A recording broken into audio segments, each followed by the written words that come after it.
অতিরিক্ত গরমে আদরের ছোট্ট সোনামণির ত্বকে দেখা দেয় ঘামাচি কিংবা র্যাশের সমস্যা, হতে পারে ফোড়ার মতো ভয়ঙ্কর অসুখও। কি করে শিশুকে দূরে রাখবেন এসব অসুখ থেকে, কি করে নেবেন সঠিক যত্ন, একজন চিকিৎসকের কাছেই জানবো সেই উপায়। আমরা এখন প্রায় পাচ্ছি ফুসকুড়ি নিয়ে আসা, যেটা দেখা যায় কি অনেকটা সময় চিকেন পক্স বা ইমপেটিগো এই ডিজিজগুলোর নিয়ে চলে আসতেছে বাচ্চা। অনেক সময় স্ক্যাবিস হচ্ছে, সেটা এই গরমে, তীব্র গরমে আবার ইনফেক্টেড হয়ে যাচ্ছে। আবার কিছু কিছু র্যাশ থাকে যেগুলো নর্মাল র্যাশ হিসেবে বা ঘামাচির মতোই আসছে, কিন্তু বাচ্চা অতিরিক্ত চুলকানোর কারণে সেটা ইনফেক্টেড হয়ে যাচ্ছে।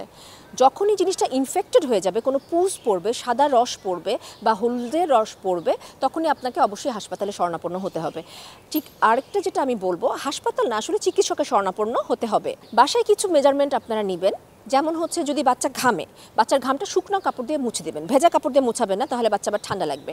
এখন হচ্ছে প্রচুর পরিমাণে পানি খাওয়াবেন বাচ্চাদেরকে, সাথে হচ্ছে বাচ্চাদের ঢিলাঢালা পোশাক পরাবেন এবং সাদা হালকা কালার কাপড়ের পোশাক পরাবেন, কালো কাপড় টাইট কাপড় পরাবেন না। তরল জাতীয় খাবার খাওয়াবেন, সাথে হচ্ছে আপনার রসালো যে ফলগুলো আছে সেগুলো খাওয়াবেন এবং অবশ্যই